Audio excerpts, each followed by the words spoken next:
Hey, what's up, everybody? Welcome to this week's podcast.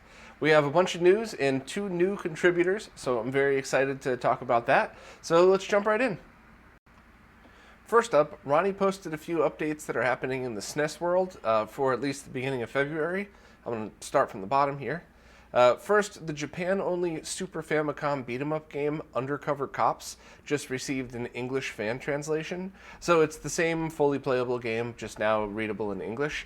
And while these might be minor things, I love language translation hacks, and I love seeing them too. I follow romhacking.net on Twitter, and every time I see a language translation pop up, it makes me smile, because there shouldn't be a language barrier in video games, at least in my opinion. Some of the funny ones, I've seen Afterburner pop up a couple times, and it's like, is there text in Afterburner? But it's cool. I'm glad people are taking the time to do it. Next, the Super EverDrive X5 got a minor firmware upgrade. So if you own the X5 and you're having any issues whatsoever, definitely just do the upgrade and see if it fixes it.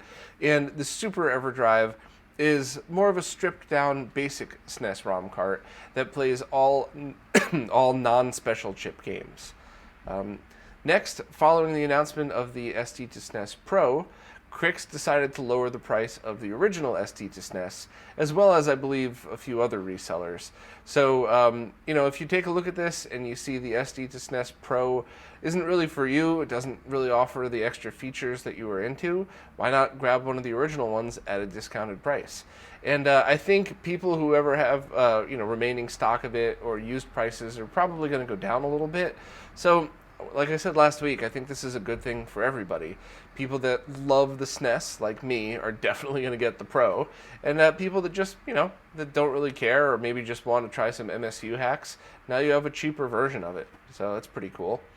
And also, speaking of the SD to SNES Pro, Smoke Monster did another mini follow-up interview with Akari. It's on video, and it's also been transcribed, which is pretty awesome, because I know a lot of people don't get a chance to watch a lot of videos, but do get to read. So, another reason why I love that there's news posts on the site now. And I'm not going to go through the whole thing, but basically, it's if you're into the SD to SNES Pro and you're interested in what else it has to offer, absolutely give this a read. Also, let us know, the combined post that Ronnie did. Would you like to see more stuff like that?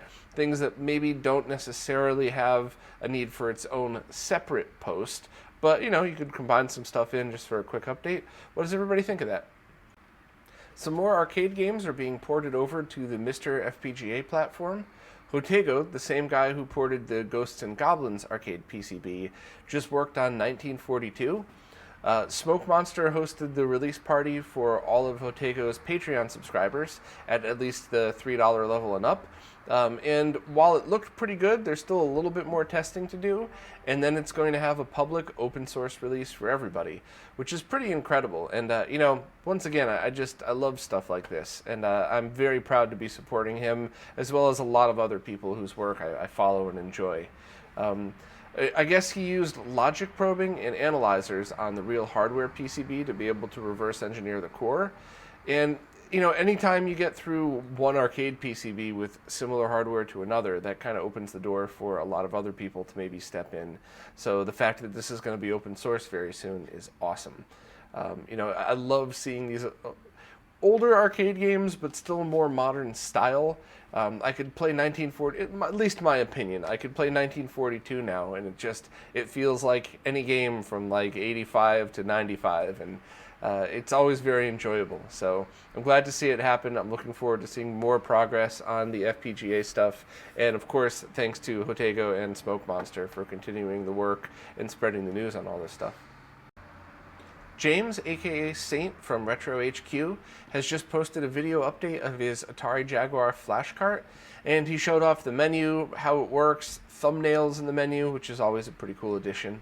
And he also confirmed that Jaguar CD support will be official, and I think will come out on launch date of the flash cart, which is some pretty big news because many of us have never had a chance to even try the Jaguar CD, and I'm pretty sure that all Jaguar CD owners would rather use ISOs if they had a chance to in most occasions, because those things are so expensive and rare, and the CD games are pretty expensive as well.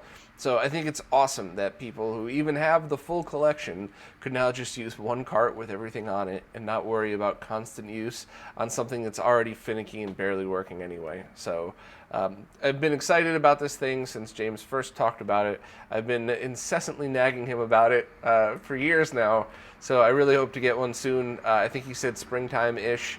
So I have my whole Jag set up, get everything fixed and working. Thank you to Jason from Game Tech for that, by the way. So I'm really fired up to finally try the whole library, including the CD games. Christoph just posted a new firmware for the Dreamcast HDMI that I would consider a critical update for anybody using it. This update prevents the possibility of bricking the console during a firmware update. And it's not a permanent brick, because one of the things that I love about the DCHDMI is even if you completely destroy the firmware on it and it's unbootable, with a very cheap programmer you should be able to flash it. So it's not that big of a deal, but it's something where there is a plausible scenario that your firmware could get bricked. So just very carefully update it for this time, make sure the download finishes properly, then start the new one, and then you should never have to worry about that again. And if anybody did get their console temporarily bricked, if you want to say it that way, Christoph posted a full list of instructions for how to bring it back from the dead and how to get everything working again. And of course, if anybody wants more info on the Dreamcast HDMI, please check out the video. I think I covered all grounds with that. Last week, the Time Sluth was announced. This is the device by the same team that brought us the Dreamcast HDMI, Dan and Christoph. And it's a lag testing device for all displays that's designed for gamers in mind. This device is now officially open for pre-order, both on Dan's website and on Castlemania Games, and should eventually be available at Video Game Perfection as well. You could pick up the pre-order now with or without the 3D printed case for around $80. And this is something that's really exciting. I also, on the suggestion of Ryan from Castlemania Games, have now opened up a web page specifically designed for stuff like this that allows people to put in their test results. It's just a Google spreadsheet now, but maybe Justin will come up with some crazy fancy way of inputting all that data. But basically, anybody with the Time Sluth or with the Leo Bodnar test should be able to just put in their results. I'm not going to be accepting any results from people that do what I normally do, the CRT next to a flat screen with dual split to both, just because there's too much margin for error. You have to do the test a bunch of times, you have to use the right software, and you don't get as accurate measurements as you would with the Time Sluth. So no disrespect to people that use that method. I still personally use that method. I just it doesn't really fit in the context of this. But at the moment, at least, you'd be able to put in all of the info as well as the different lag times for different resolutions, and hopefully we could maybe even implement some place to put pictures of the screen, much like Dan has here. So either way, I think it's awesome, and I think having a database by gamers for gamers is pretty cool, especially because a lot of times if there's different models or different size displays, you'll actually end up with different ratings. And one of the most exciting things about the Time Sluth is the multiple resolution support. So there's been a debate for years on, is 720p or 480p going to take more time to upscale on a 1080p or a 4K TV? 1080 or 480i definitely will add more lag than 480p, let's say. So now we could just finally have that out. No more wondering. We'll be able to get accurate measurements on many different displays and be able to share that with everybody. So thanks to Dan and Christoph for having another awesome project. Thanks to Castlemania Games and Video Game Perfection for helping sell these things. I really hope, while I wouldn't call it a cheap device, it's certainly not overly expensive, and I really hope as many gamers as possible can get this and contribute to these lag test results, which of course will be moved over to the wiki as soon as that's live and open to the public, because stuff like that deserves to be open source type of thing. But as you can tell, I'm quite excited about this, and I'll keep everybody updated once I get mine. Some quick updates to the GBA Consolizer project. All of the pre-order units have arrived to Woozle, and he's currently testing and programming them, but he sent one over to Jason immediately so that Jason could do all of the necessary measurements to confirm the 3D printed cases that some of them will be going in. So that's awesome. I personally love the 3D print case design, and that's definitely the one I want, but you have a complete choice on your own. You could use the original GBA, the 3D printed case, just buy the kit, whatever. Make your own if you'd like. So it's awesome that we have choices for it. And also, I believe Woozle said that he tested the wireless Game Boy Advance controller. So that's the thing. I think I spoke about it a while back, or maybe I spoke about the Game Boy version. But either way, it's a cartridge that you put in your Game Boy Advance, and then the other end of it is a receiver for your Super Nintendo. So of course, because this has the SNES controller port, you could then use a Game Boy with a wireless pack to control a Game Boy. So, you know, it's one of those weird things that if you already own all the equipment, it's probably fun to try once. For me personally, I'd rather just use a Super Nintendo controller, but it's kind of neat that, that something like this is an option. I think he said there may have been some issues or something like that, so I certainly wouldn't run out and expect this solution, but hey, kind of neat. Displaced Gamers just posted a great video demonstrating how resolution was utilized in the 4x3 CRT era. So for something like the Capcom arcade games, and especially Street Fighter that was ported to everything, the arcade was 384 by 224, and the Super Nintendo version was 256 by 224. So if you're thinking in terms of flat screen displays in square pixels, you're thinking of something that's almost square versus something that's widescreen. But you need to remember that in the CRT era, not only was there no widescreen, but there were no pixels. So having something that was 384 by 224 just meant that you had more detail and resolution squished to the same exact 4x3 shape. So that's why you would get more detail on the arcade version than you would on the Super Nintendo version, which is detailed perfectly in this video. And I think the way that they describe this and the way they display it is really a great visualization for people that might have been confused on it. And even for people who are probably looking at games like the PC Engine games, that if you try to play them in their original pixel count, they look square or even too narrow, even less narrow than a normal square would be. And that's why you have to stretch them to the proper aspect ratio, because they weren't designed with square pixels in mind. CRTs didn't have pixels. So while it's a good video that focuses on the Street Fighter aspect ratios, what they're describing applies to all consoles and really every single game that was designed in the CRT era. So I thought they did a great job. Definitely give it a watch. And I have to admit, I must have been half asleep or something. When I first saw the thumbnail, I assumed it was going to be some silly clickbaity video talking about how Street Fighter games are widescreen. But then I saw it pop up on our Teamio's Twitter feed, and I realized I was just dumb and not paying attention. It was a Displaced Gamers video, so it's got to be good. So please give it a watch, and don't be silly like me and judge it by the thumbnail. Retro Gaming Cables has unfortunately announced another delay in their Dreamcast SCART cables, and this time it's just because of the casing that's on the console end. So there was a few things wrong. First, the hole for the 480p, 480i switch was in the wrong place, and excuse that picture, that was just a prototype pic they used. They're not going to be all scratched and weirdly cut like that. And also the strain relief wasn't working properly, which is a big deal because Dreamcast connectors can be tight, so you don't want to yank on the cable and actually accidentally rip the whole thing out. Unfortunately, though, they were quoted a 12-week delivery date for the new molds, so they're looking into other options for that and hopefully not going to have to wait the whole 12 weeks.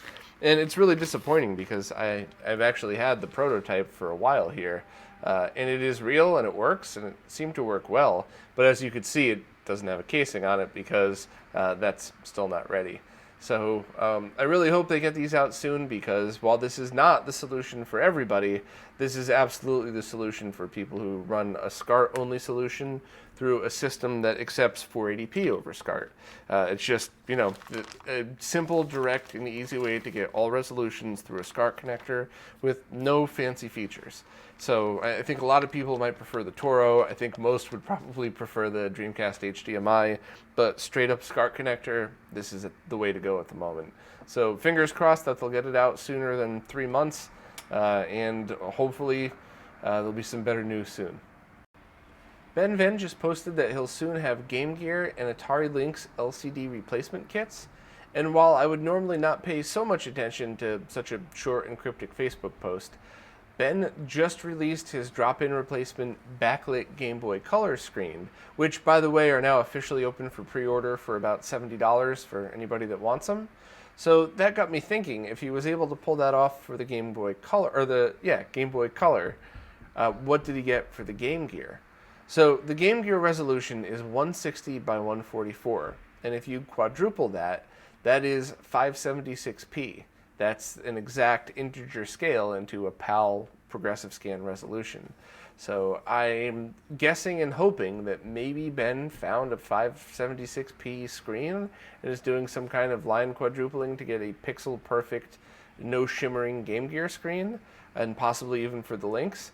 I think that would be pretty incredible. At the moment, we have the McWill kits, which are excellent. I had one myself. The VGA and RGB out is excellent. The different modes he has is excellent, but it's not a pixel perfect resolution, and sometimes you could tell. So if there was an inexpensive drop-in replacement kit, I'm all for it.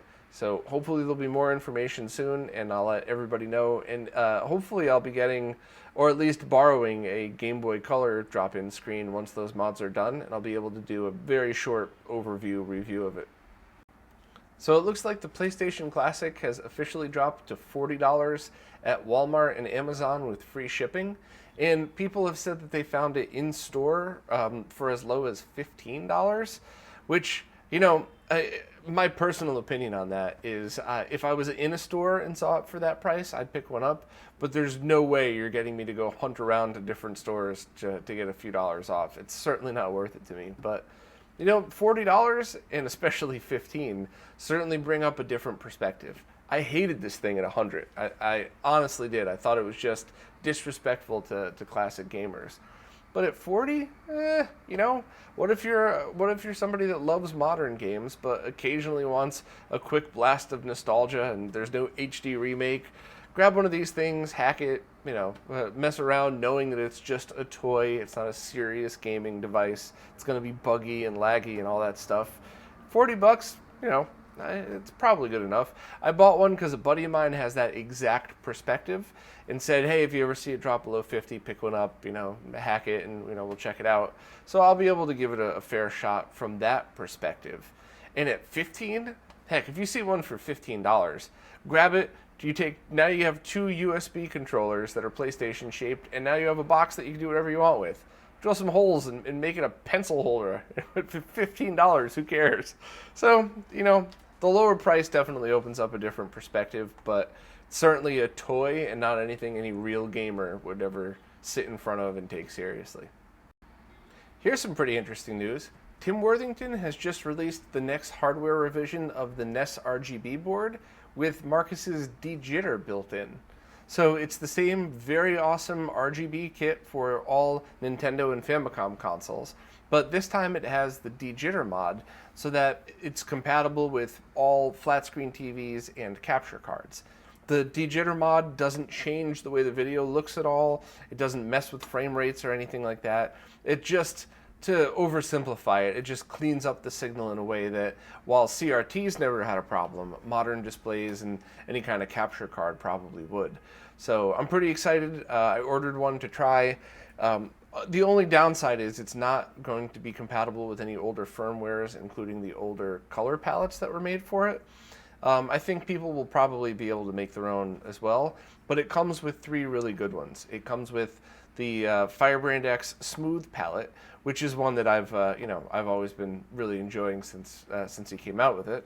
It also has the Sony CX8 palette, which In my opinion, I think it leans a little bit more towards blue, which I prefer, so I like that one. That's a matter of preference. And then the YUV palette, which I was told looks very accurate to what the PAL NES looked like on CRTs. So it seems like the stock color palette choices are definitely going to be a step up, and hopefully people could still take the time to adding their own custom ones in after the fact. No word on if he's going to have room for more than 3 at a time. I think the way it works, he has it set so that you, with a toggle switch that only allows 3, but who knows, maybe with the boardy boards, the in-game reset stuff, maybe you'd be able to add more. But more news when it comes in. I'm excited to try it out, and glad to see the NES still get some updates like this. The team behind the RGB Pi has just released a new hardware revision, which is more of a minor spec bump with things like compatibility fixes and slight tweaks to make the audio better. So it's my opinion that if you own one and it's already working fine, there's certainly no reason to run out and grab this one. But if you were waiting on getting one, or if yours had any compatibility issues, such as with certain Samsung TVs, definitely pick this thing up. And just a short version for people who might not be familiar, the RGB Pi is one of many devices available now that you could plug into a Raspberry Pi to get RGB output. My personal preference is either the RGB Pi or the RetroTink Ultimate, depending on the use case. They both have completely different features, and but both are extremely reliable and, in my opinion, high-quality devices. But there are many different solutions out there that could fit your setup better depending on what you already have. So if you're curious on any more of this stuff, definitely check out the video I did. It's not quite as polished as my newer ones have been, but it's good enough to get the point across. So, you know, in all honesty, I really love Raspberry Pi gaming when it's as simplified as stuff like the RGB Pi, because you just plug this thing in, you plug in their software image, you dump some ROMs in, and you're done. You know, there's no finicky controller mapping and all that stuff. And while I would always rather play the original consoles, there's no way to do that for all the arcade machines. So, and pretty much every single one of my emulation solutions is only for arcade. And this, as well as the RetroTink, works absolutely awesome. So definitely give it give that video a look if you're interested in this stuff. Wes from Second Opinion Games has just contributed his first post and guide to the website. He wanted to find an affordable but decent quality N64 analog stick, so he was able to write a full and detailed guide showing exactly which one to buy and how to install it, and really made it the exact kind of user-friendly guide I love to see. I even like the animated GIFs that he put for the sticks. So anybody looking for a controller replacement stick, definitely check this guide out and see if maybe this is the one that would work well for you. I know there's some more expensive competition grade stuff out there, but most people that I know just want their stick to work right. They don't want any dead spots or anything like that. So it's definitely worth checking out.